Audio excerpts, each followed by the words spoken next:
నా జీవితంలో యథార్థంగా జరిగిన సంఘటన ఒకటి మీకు చెప్తాను. శేషగిరిరావు గారని ఎంబీఎస్ లో ఆఫీస్ సూపరింటెండెంట్ గా ఉండేవారు మా పినమామ గారు. ఒకసారి నేను ఆయన కలిసి అరుణాచలం వెళ్ళాం. అరుణాచలం వెడితే అరుణాచలంలో మేము కొండ మీద తిరుగుతున్నాం. అంటే ఆ రోజున మాకు ఒక విచిత్ర సంఘటన ఒకటి కనపడింది. ఒక పాలవాడు ఒకడు వస్తున్నాడు. అతన్ని ఎక్కడికి వెళ్ళి వస్తున్నావా లోపలికేని అడిగాం. అడిగితే మీరు వెళ్ళలేరు, ఆ లోపల గుహ ఉంది, ఆ గుహలో ఒక యోగి ఉన్నాడు, ఆయన తపస్సు చేస్తూ ఉంటాడు, ఆయన గోల్డ్ అవి ఇంతంత పెరిగిపోయి ఉంటాయి, పాలు పోసి ఓ చిన్న పిడతలో అక్కడ పెడతాను, మర్నాడు కూడా ఉంటే తాగలేదు, పిడతలో లేకపోతే తాగాడు, నా జన్మ సౌభాగ్యం అని అందులో పోస్తూ ఉంటాను, నేను ఎప్పుడు మాట్లాడలేదు, కానీ సూర్యుళ్ళ ఉంటాడు ఆయన, అక్కడ తపస్సు చేసుకుంటూ ఉంటాడు అన్నాడు. ఈలోగా ఒక క్రిస్టియన్స్ ఇద్దరు ఆడవాళ్ళు వస్తున్నారు. వాళ్ళు ఏదో పశ్చిమ దేశాల నుంచి వచ్చారు. వాళ్ళిద్దరి మెళ్ళో సిలువలు ఉన్నాయి. ఎవరి మతం అయినా గొప్పదే, ఎవరి మతమైనా పాడు చేయమని, ఎవరి మతమైనా పాడైపోమ్మని చెప్పదు. మనిషి దాన్ని అర్థం చేసుకుని ఉన్నతిని పొందడంలో ఉంటుందంతే. కాబట్టి వాళ్ళిద్దరు వస్తున్నారు అరుణాచలం పర్వతం మీద. వస్తుంటే నేను మా పినమామ గారు నిలబడ్డాం. వాళ్ళు మమ్మల్ని చూసి ఇలా నమస్కారం చేశారు, నేను నమస్కారం చేశాను. మా పినమామ గారు ఇలా షేక్ హ్యాండ్ ఇచ్చారు. వాళ్ళకి ఇస్తే వాళ్ళు ఇవ్వలేదు. వాళ్ళు ఇవ్వకుండా అన్నారు, you are really very very very lucky only for the reason that you have born in a country like India where the Arunachala mountain exists and where a Maharshi like Sri Ramana has lived for decades and decades, but we are unlucky that we have born in a remote country in western place and we don't have Arunachala, we did not see Ramana Maharshi, we don't have the opportunity to enter into the ashrama and stay there for a couple of days. Every year or every month we can't come, but you can come and stay here. You can see all these holy places. You are a very lucky man. So we don't want to shake our hands with you. We just salute to you for your luck. మీరు చాలా అదృష్టవంతులు, ఈ దేశంలో పుట్టారు. మీరు ఎప్పుడో అప్పుడు ఇక్కడికి వస్తూ ఉంటారు. అరుణాచల పర్వతానికి గిరి ప్రదక్షిణం చేస్తారు. ప్రపంచానికి దిక్సూచి అయినటువంటి భగవాన్ రమణులు పుట్టిన ప్రదేశానికి ప్రదక్షిణం చేస్తారు. ఇక్కడ కూర్చుంటారు. మేము ఎక్కడో పశ్చిమ దేశాల్లో పుట్టాం, అక్కడి నుంచి ఇక్కడికి వచ్చాం. ఇక్కడికి వచ్చి ఇక్కడ కొన్నాళ్ళు ఉండి వెళ్ళిపోతాం. మీరు వచ్చినట్టు ఒక్క రాత్రిలో ఒక్క పగల్లో మేము రాలేం. మీరు భాగ్యవంతులు, మీతో మేము షేక్ హ్యాండ్ ఇవ్వం, మీకు మేము నమస్కరిస్తామని నమస్కారం చేసి వెళ్ళిపోయారు. వాళ్ళ సంస్కారానికి తెల్లబోయాను నేను నిజంగా. ఇప్పటికీ మీరు రమణాశ్రమానికి వెళ్ళండి, ఎంతమంది విదేశీయులు వాళ్ళు చీరలు కట్టుకుని ఆడవాళ్ళు వడ్డన చేస్తారు, ఇంతంత బొట్లు పెట్టుకుని ఆ దగ్గర గదులు తీసుకుని గదుల్లో ఉండి రమణాశ్రమానికి వచ్చి వాళ్ళు విశేషమైనటువంటి ధ్యానంలో సాధన చేస్తారు. సిగ్గుపడుతూ చెప్పుకోవలసిన విషయం ఏమిటంటే, కాసేపు ఇలా ఆసనం వేసి కూర్చోరా అంటే మనం కూర్చోలేం, వెన్నుపాము నిటారుగా పెట్టి ధ్యానం చేయరా అంటే చేయలేం, కాసేపు కుర్చీలో కూర్చుని ఉపన్యాసం వినరా అంటే పావు గంటకోసారి మెడ వెనక్కి పాడేస్తాం. అంత నిద్ర చచ్చుగుణం, దానికి తోడు దరిద్రం ముందు వరుసల్లో కూర్చుంటాం. సిగ్గుండదు అలా ప్రవర్తించడానికి.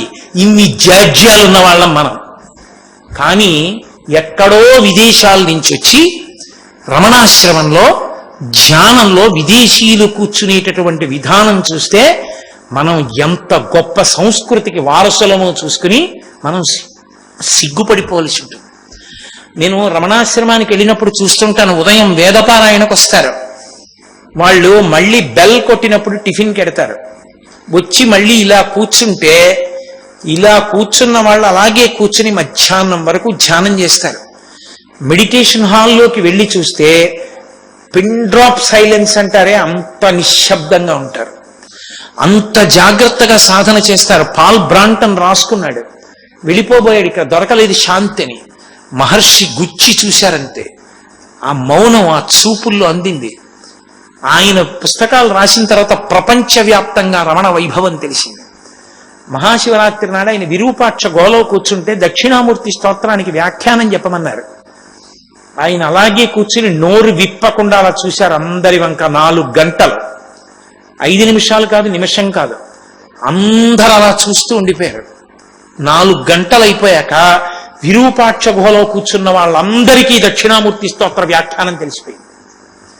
నోరు విప్పకుండా దక్షిణామూర్తిలా మౌనంతో వ్యాఖ్యానం చేశారు. అంతటి మహాత్ముడు, కారణజన్ముడు, అపర సుబ్రహ్మణ్యుడు, అంతటి మహానుభావుడు. నేను ఎంత చెప్తే పూర్తవుతుంది రమణతత్వం? తినబోతూ ఉండగా రుచి ఎందుకు? మీరు ఎలాగో అరుణాచలం వెళ్ళబోతున్నారు, గిరి ప్రదక్షిణం చెయ్యబోతున్నారు, రమణాశ్రమంలో ప్రవేశించబోతున్నారు. చక్కగా చూడండి ఆ మెడిటేషన్ హాలు, రమణ బావి, ఆయన శరీరం విడిచిపెట్టినటువంటి గది. అక్కడే వాళ్ళ తమ్ముడు ఆ నాగసుందరం గారు సన్యాసం స్వీకరించి నిరంజనానంద స్వామి మఠాన్ని ఆ స్థితికి తీసుకొచ్చిన వారు.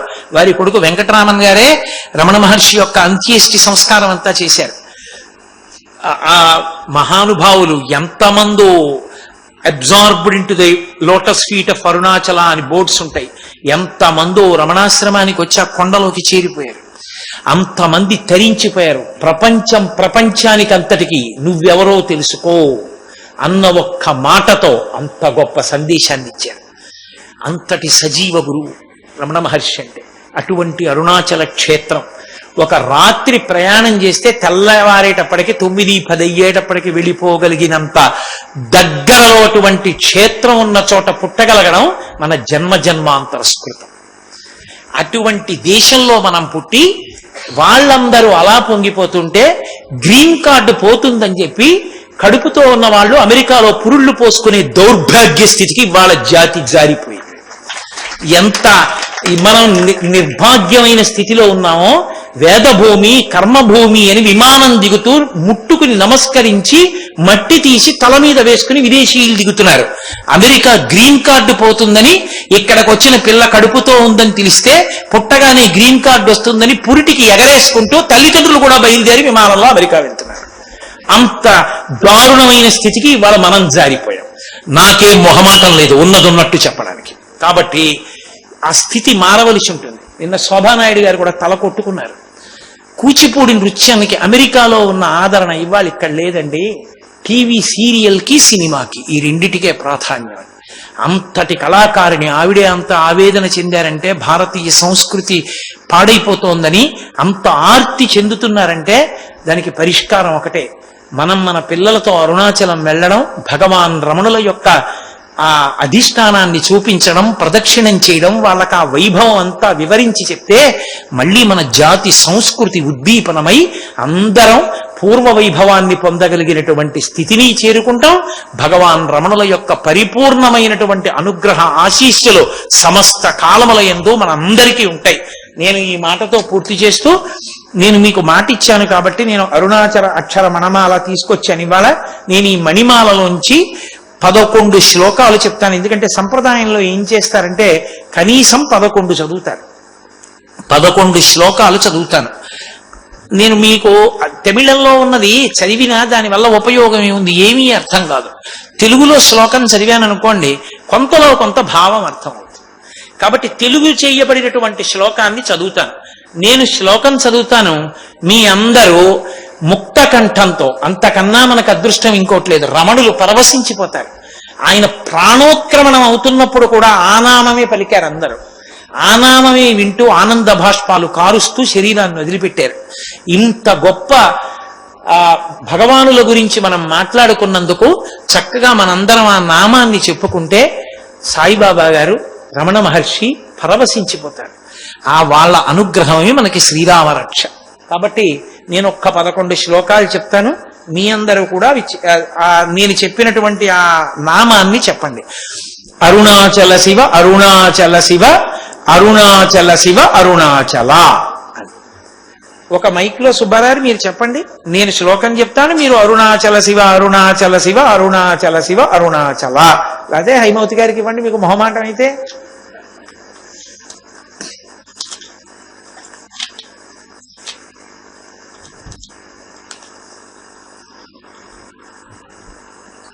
అరుణాచలమనుచు స్మరించు వారల అహము నిర్మూలింపు అరుణాచల.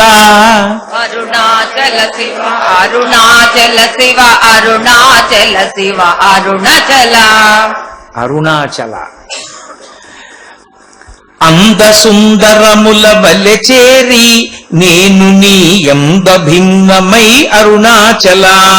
అరుణాచల శివ అరుణాచల శివ అరుణాచల శివ అరుణాచల.